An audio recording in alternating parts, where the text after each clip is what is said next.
All right. Today is an awesome episode. I'm so excited to bring this to everyone. It's another episode of Media Pass. I'm Daniel Gooda, your host. And yeah, I'm just going to go right into it. Where to begin? This guest is big, and I mean really big. If you like racing or motorsports, it's not even just videography. You've probably seen some of his shots. If you do like videography, and especially motorsports, then he needs no introduction. He's one of the top creators in his fields. He's one of the most creative people I've seen online. And I can honestly say, since I've watched a lot of his journey recently, with no hesitation, he's someone who's grown tremendously over this last year. His content stepped up really to that next level. And I'm sure after this intro, he'll come off modest. But Mark Urban, how's it going? What's up, buddy? How are you? Okay, so let's get into the thought process behind how I put together my office here. And ever since I saw it the first time, I've been really interested in trying this technique out myself. 5 ways to instantly make better videos that you can start doing today. What actually constitutes a transition? Oh, let's go! I'm doing well. I'm going to try and live up to that introduction that you just gave me. I really appreciate it. But yeah, it's I'm doing well. The season's over for me now, so I'm actually just in the midst of editing a few things for, like you said, my own personal content right now. But trying to take some time away to just relax, honestly, for a couple of weeks before we get right back into it in mid-January. So Yeah, that totally makes sense. You're a super busy guy, so probably enjoying the time off, and that is why I'm obviously able to do this with you, because yeah, you have such a busy schedule. Mm-hmm. Yeah, it's been a crazy year. I did a lot of events. Just wrapped up on the 14th. Actually, it was like when I got home from my final event. So it's been a lot. I learned a lot. I think I'm not going to do that many events in 1 year ever again. I think it was a little bit much, but I had an amazing year. Learned a lot, grew a lot, and just really enjoyed myself. So that's great to hear, because yeah, it seemed like literally doing something every day. So I've got some pretty standard questions that I asked every guest, and we'll just get that out of the way right now. So obviously it changes year to year for most people, but what do you shoot with and what do you edit with? And are you a Mac or PC guy? So when it comes to shooting, right now I'm using the FX6 and the A7S III as my main cameras. It seems to be pretty standard across motorsport that's what most people use. There are a few Canon shooters, but most of motorsport is Sony, especially in Europe. I've spent a lot more time in Europe. Pretty much everyone uses Sony cameras. So it's kind of become the standard. And then beyond that, some people obviously shoot on cinema. A lot of red Komodo out there because I think it's the cheapest way to tell people you have a red, and then you can charge more, honestly. But in terms of editing, I'm on a Mac. I have an M1 MacBook Pro, which has some dead pixels, of course, and needs to go in to get those replaced. But I've been too busy to give my laptop to the Apple Store for a week. So it's unfortunate. I'm in an abusive relationship with Apple, but I'm kind of stuck now. So it is what it is at this point. I don't think I could ever trade off AirDrop, to be honest. I don't know how people do it. So that's the thing. The AirDrop and the really good camera on the iPhone, the 0.5 camera and everything, you just can't really beat it. But I've had so many issues with my recent MacBooks. But I will say I edit with Premiere Pro, and I have never had Premiere Pro crash in a year of using this MacBook. So when I see those memes, I just kind of laugh, and I'm like, it's your operating system, folks. You need a better computer. Yeah, I have to agree with that. There's definitely, I'm not a Premiere Pro person, but I have used it, and I never had any crashing problems. So I guess it's just I love the term user error, so I'll just use it now. So where did you begin? And I know you have a history. You went to university. I think it was for journalism. Am I right there? I studied like broadcast television. So yeah, technically I did do like some journalism in there as well, but my degree doesn't say journalism on it. Well, it's not even a degree, it's a diploma. But yeah, it doesn't say journalism on it. But yeah, television. So how did you transition from there to videography, I guess, as a contracted freelance, whatever you want to call it? Well, I always wanted, like, I always had an interest in filmmaking. I actually applied to get into film school at what is now Toronto Metro University, and I didn't get in. And every day I wake up in the morning and I'm glad that I did not get into film school, because I think it would have completely changed the way that I do things. I know a lot of people who went to film school, like a formal 4-year film school, and are not working in film now, or honestly got crippling debt financing their short films that never led to anything. So it's really unfortunate. There are definitely some people who are very successful that went to film school. I'm very glad that I did not go. It's worked perfectly for me. So I went to Conestoga College and I studied broadcasting, and I always loved the filmmaking side and the stuff we did that wasn't news, like doing the videography and the editing. I really enjoyed, and I actually did a lot of on-camera stuff. I'm very comfortable with a camera in front of me. It doesn't bother me. I can speak to a group of people. I'm very extroverted, although weirdly kind of introverted in other ways, but I thought that maybe I'd be a newscaster or something because I was very good at reading a teleprompter, and nobody else. I was in a class full of introverts and like film buff people that never wanted to be on camera. So I did it all the time because I was really comfortable doing it. So, but after school, I did some AV jobs, audiovisual stuff, using robotic cameras and things like that, and didn't really have a passion for it. And then I got a job at the CFL, the Canadian Football League, shooting. Well, actually, at first it was just editing game highlights, really nothing really too crazy. And then by the end of the second year, I got really back into filming. I bought, another camera with the idea of, being, taking this more seriously, because the stuff we had at the CFL at the time just wasn't good enough. So I bought my own camera. And then I just started going to different events and filming. I always had a passion for racing and watching racing on TV. So I was like, let's go to some races as a fan and I'll just film. And then eventually started contacting teams. I was like, hey, I'll come work for you for free.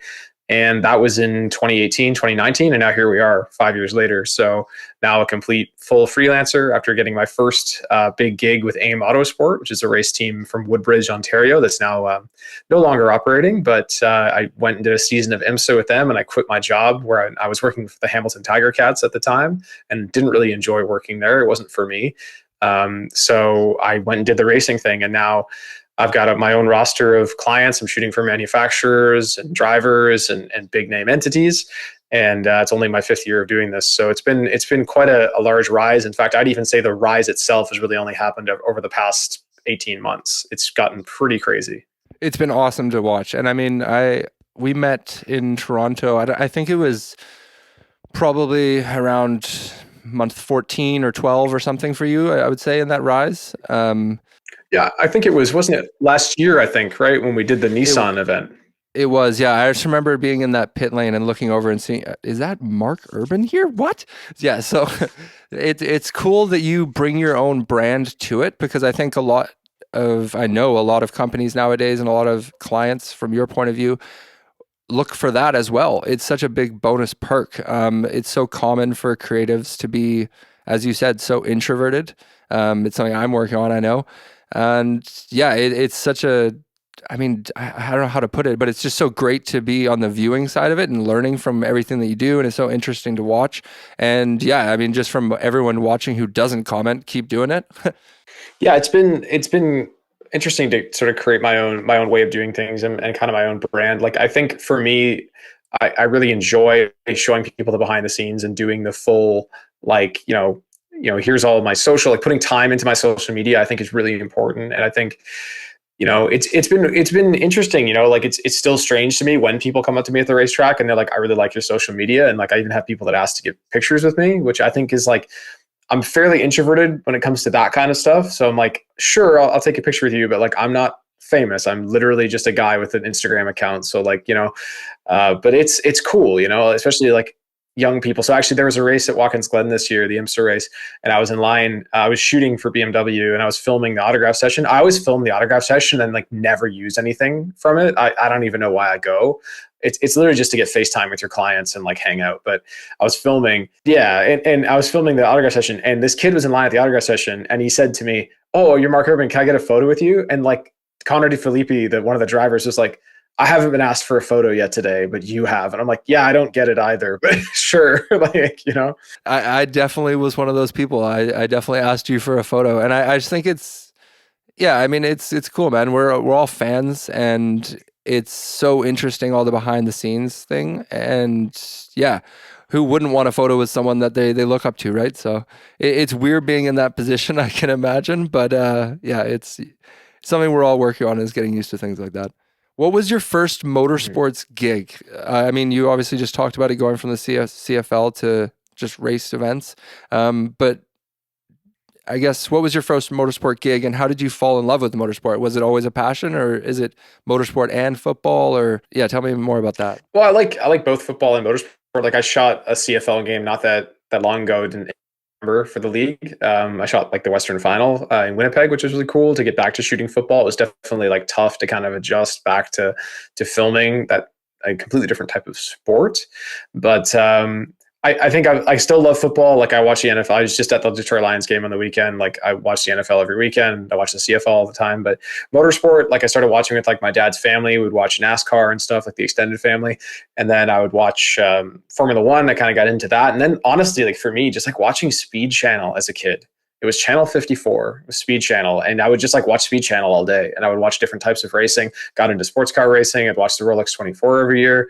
Thought it was really cool because back then, 05, 06, all the NASCAR drivers would usually, a whole bunch of them anyway, would run the Rolex 24. So then it would make you want to watch that race. And a lot of the IndyCar drivers would do it. And then, I got into watching sports cars and then was like, hey, like I want to, when I got down the road with being a videographer, I was like, I want to shoot car racing. I think that'd be really cool. So the first gig I ever got, and I use gig in air quotes, I didn't get paid for it. The truck series was at Motorsport, or Canadian Tire Motorsport Park, as it's called now, the NASCAR truck series, in 2018. And I basically just asked the event if I could have credentials. And I said, hey, like I'm going to shoot for like this driver. And they're like, sure, you can have credentials. And I was like, okay, so I only went on the race day because like I had a job and stuff. Like I had to work, the other days. I think we actually had a CFL game on the Saturday. And then the Sunday I drove up to the track and I actually shot for a driver named Jordan Anderson, who's now an owner in the Xfinity series. And he owns a 2-car team actually that's won a few races. And this was back when like he had no money and they were just starting out and they barely could run the team. And I was just like, I'll just make a video for you for free as long as you like promote it and tell people, hey. And I did that and I nailed it. I got him a video by the end of the day. He was stoked and actually it did quite well. And then some people in NASCAR kind of knew who I was. And then people in NASCAR started reaching out to me and asking me if I could work for them. So that was really interesting. And I did a little bit of NASCAR and a lot of it was pro bono when I was still like, learning and trying to, figuring out this racing thing. So it was really cool though. I got to do some different events, but that was the first one. That's awesome. Yeah, that's a great story. I think that's pretty common, as much as some people don't want to relate to. I definitely think like the best way to enter is, offering yourself up, offering a quick turnaround time. What are your thoughts on turnaround times for especially motorsport?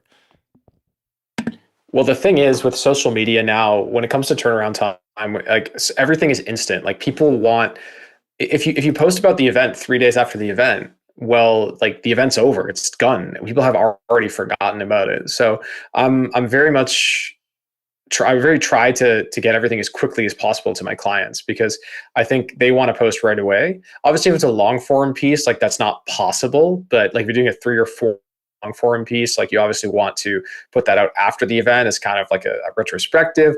But even then, sometimes like I did a cinematic video at the Dubai 24 this year for Grove Racing, and like I had it to them like 70 or 80 minutes after the race was over because I just worked on it throughout the race and got it finished because it was pretty, I was like, okay, they're going to finish off the podium. Like it's going to happen. There's 2 hours left and you can see they're not going to be on the podium unless there's some sort of miracle. So like I knew exactly what I needed and just made that video and got it to them super quick. But most of the time you're doing a longer piece, you're going to have to deliver it later. But I think if you can deliver quickly, that gives you a massive advantage over other people as long as the quality is still there. But that comes back to, having a client that's willing to pay for that because, you can either have it be good, you can have it be quick, right?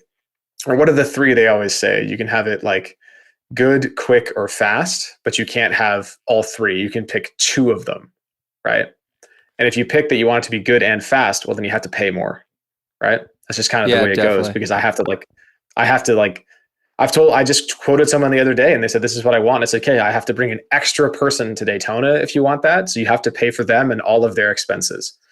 And then they walked it back because they were like, well, that's a lot of money. I'm like, well, that's what it's going to cost, right? So I can't deliver that. Yeah. I think some of the turnaround times that you're able to offer is so remarkable, honestly, and the quality of work, as you're saying, remains. Again, you're quality of work as well over the last year, over the last 16 months, however long you want to call it, has been so awesome to see the growth from when we met face to face at Center Cup to recent event videos that you've done. I'm thinking of that one in Japan. It's just, yeah, it's crazy. How did you? It's the best thing I've ever made. That Yeah, video is the best thing I've ever done, and it took me 2 hours to make. So how do you? which is What's your shocking. approach to getting B-roll, like shots of like the local area and stuff like that, non motorsport shots? So it's super important. I think, especially when you're doing, well, it depends on the scenario you're working in. So like the World Endurance Championship, for example, is a world championship. Every race is in a different country, right? They don't go to the same country twice. So when you do a championship like that, I think it's very important to incorporate some local flair into that. Like, we're in Japan, right? So let's do some filming in Japan. I went to Tokyo 4 days early. First off, because I just wanted to go I'd never been to Japan before. In fact, like, until April of 2022, I had never been outside of Canada or the US. And now I've been to, 11 or 12 countries, which is shocking, but I'd never been to Japan. I wanted to go really bad, and I just wanted to check Tokyo out. So I said, well, let's take my camera with me. I'll wander around. And I just took my A7 and one lens, my 24-70, and just wandered around.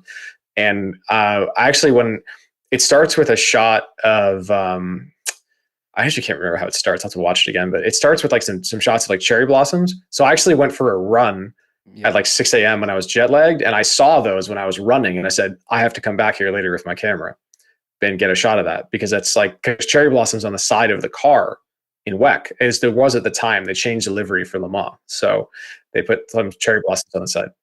So I was like, that'll work really well, right? And then just got some shots of Tokyo Tower and some people walking. So Shibuya Crossing is in that video. It's that crazy 7-way crosswalk in Tokyo. And then also just, got some stuff. There's other stuff I shot as well that didn't make the cut. Like there's some stuff there's old banking at Fuji, like really high banking, like they have at Monza. And I shot that as well, but it didn't make it in the video.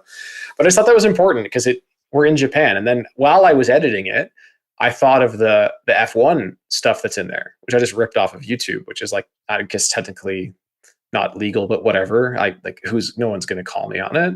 Exactly. I downloaded it off YouTube, and it was just like, I was like, oh yeah, his only F1 podium was in Japan. I should like incorporate that. And then I just matched the clips to when he had his arms up and he was waving to everybody in the crowd after qualifying when he won the pole, to when his arms were up on the podium when he won the F1 race. And does it make sense? I don't know. That's up for you to interpret, right? That's a great thing about creativity. You could just make a video, and if people like it, they like it. So yeah, I think it's the best thing I've ever done. I really love that piece. I'm very proud of it. I'm really glad to hear that. Yeah, because I would definitely say it's one of the best pieces I've seen from yourself, and honestly, all motorsports content in the last year or so.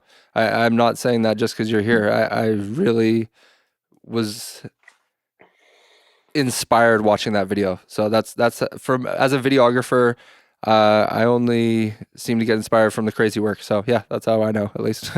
Yeah, and I think if we can talk about like inspiration a little bit, like I think for me, like I obviously get inspired watching other people. I think it's important to get inspired from things that are outside of your realm of work. Like watch, don't take stuff from other motorsport stuff. Like don't only watch motorsport stuff if you want to make cool motorsport stuff. Like I started watching videos and social stuff from like Premier League teams and things like that, trying to get different ideas, but there are still people within motorsport that obviously, inspire me. People like Adam Dismore. He's one of the best videographers in the world. He does the stuff for Mercedes AMG, their sports car program, and he's incredible. Every time I watch one of his videos, I want to throw my stuff in a lake and quit because like he's so good. It's like Henrik also Ringer for I don't believe I'm pronouncing that right at all, but for McLaren, I know he does a lot of their film work. His stuff makes me feel the same. And then my buddy Manueli, who does stuff for Lamborghini in Europe, like he's absolutely insane. He made a video at Le Mans for Cooper McNeil in 2022 that is 46 seconds long, and it's a recap of the 24 hours of Le Mans, and it's the best thing I've ever watched. So like I took a lot from that. Like I really was like, I need to in fact, we ended up using the same song on the Kamui thing. And I didn't even realize it's the same song he used. So, which is crazy because you'll notice you hear a lot of the same songs when you do this, right? Because there's only so many music surfaces, right? So, but yeah, it was. Tell me about your it was 24-hour Le Mans experience, because that's sure, just, yeah. I mean, top three for any motorsport fan. So I did 4 24-hour races this year. And the problem with them is that they're always close together. So Dubai is like the second week of January, and then the next week I had to go to Daytona for the Roar testing, and then the week after that's the 24. So they're 2 weeks apart, Dubai and Daytona, and then Le Mans and Spa 24 are 3 weeks apart. So I did come back from Europe for one weekend, and then I went back for the Spa 24. But Le Mans was tough because it was my first time doing it. It was the 100th Le Mans, so it had the most people they've ever had. It had a lot of cars. Obviously, the new LMDH cars are there, so that was a big deal. Had a lot of clients. I had a team. I had 2 other people with me, and we didn't do the test weekend because we didn't have time. I had to shoot the 6 hours of Paul Ricard, which was the weekend before in the south of France. And then I basically had to travel up to Paris to pick up a rental car and then drive to Le Mans. So we missed the testing weekend, which would have been a great time to learn stuff. So it was my first time going to this track. Never been there. Like didn't know how to get around. And this is not a circuit that is like a racetrack. You don't just it's not like most sport where you're like, oh, I'll just drive around the road and then go through the fence. Like this is a circuit where like you literally, if you want to go outside of the Bugatti circuit, like the main front stretch and first couple turns, you have to leave the circuit, get scanned at the circuit on a scooter, and drive for literally 15 minutes to get to another corner, because that's how big this track is. It's insane. Yeah, like I was driving to the Indianapolis corner at 4 a.m. It was pitch black, couldn't even see where I was going, and almost wiped out of my scooter on like dirt because I couldn't see where I was going. And it was insane. It's impossible to shoot at night. It's horrible. Like it's so hard to get anything good because you can't see. It's a trip. It's a fever dream. Like it's unbelievable. So like, I don't even know how to, like, there's no way to describe it. But when I was on the wall at the end of the race, when TF Sport finished second and I was filming that, it was like, this is insane.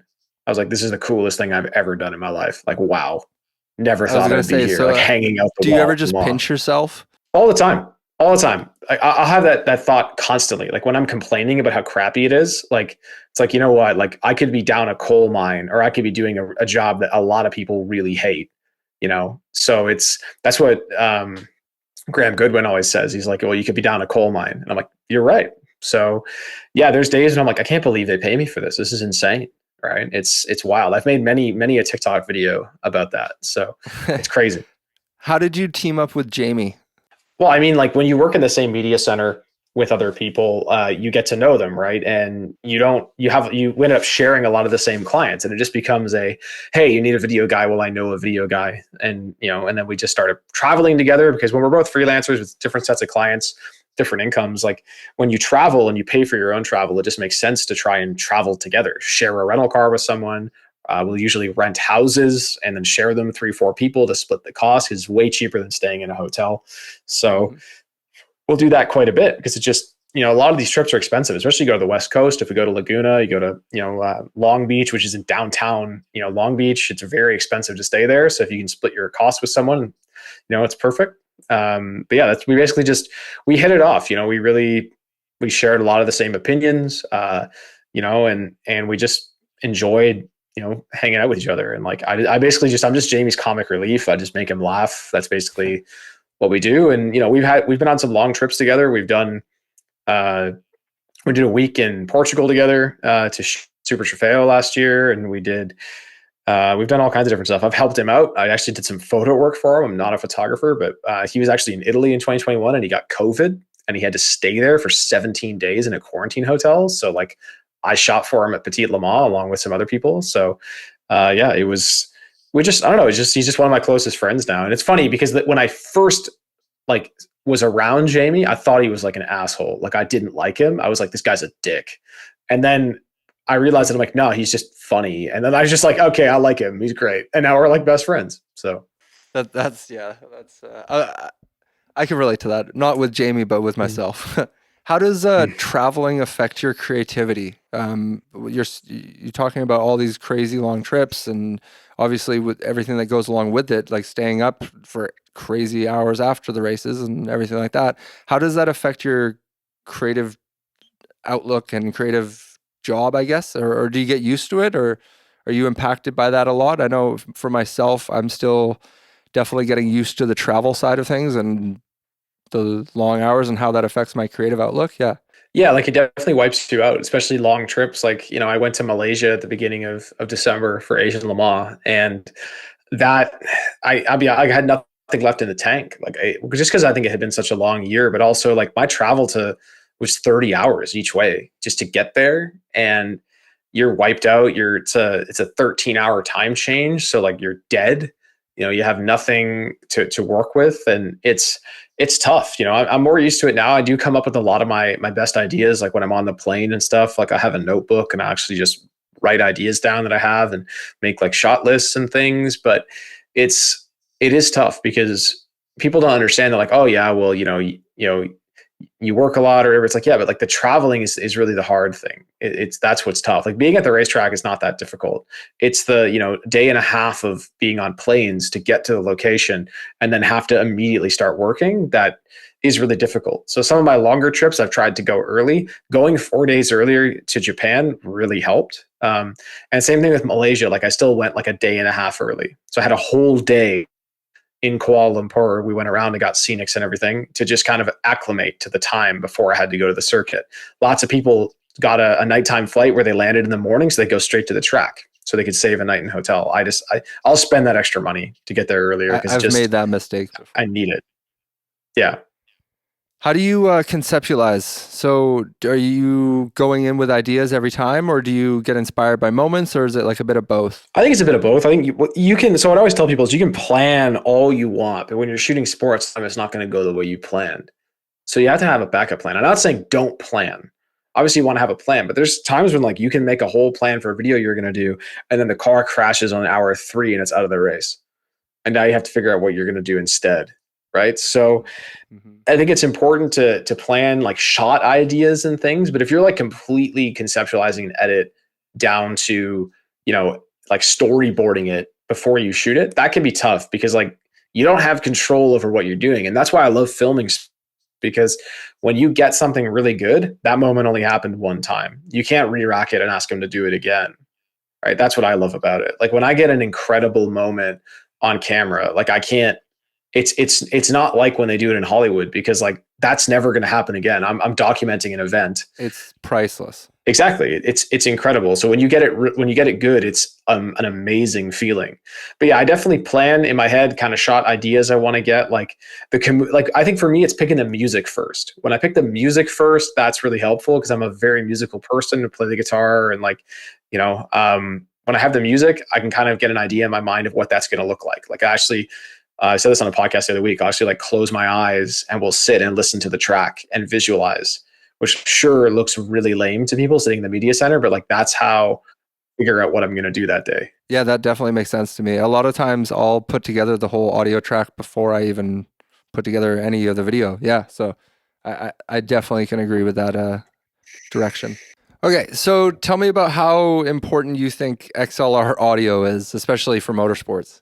I mean, like I only recently started using like an XLR, so I guess not very. Be honest with you, I think it's super noticeable in your videos, though, for somebody who hasn't made that transition yet. Yeah, I think audio is so important, but I definitely notice it in your videos personally. Yeah, I think what misses in a lot of people's videos is kind of that audio, and I know that there are a lot of people, like younger people especially, shooting motorsport that will shoot everything in slow motion and they won't really have any audio. And the one thing I see a lot, especially in the European market, is a lot of teams will have a videographer, and they're usually a younger person, and they don't have a microphone at all. They won't even be recording audio at all, and they'll just use sound effects, or they'll use like the camera audio, and then they'll literally just scour sound effect archives. And I'm like, you can get the door closing if you just like put a mic on your camera. You don't have to, search through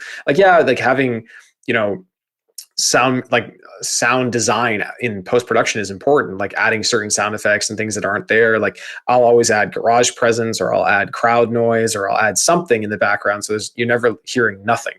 But I think audio is super important. I think when recording with XLR, like specifically, yeah, it's definitely changed like the game for me as I've changed cameras from just, like using a when you got 3.5 or whatever, like it's definitely changed the game a bit. You can hear, like, maybe you can hear a little bit of the quality change, but audio in general, I think is incredibly important, especially when I started working for Lamborghini and I was sending them clips like for stories, and it'd be in slow-mo, and they'd be like, don't send us any more slow-mos. I'm like, why not? They look cool. They're like, people don't care. They want to hear the car noise. So shoot in 24 and record the car noise. I'm like, okay, because that's what people want to hear, right? There's a guy that goes to IMSA testing and stuff, and stands behind the fence. His name on YouTube is Lanky Turtle. And all this guy does is record raw audio with video of cars testing, and he gets a ridiculous amount of views.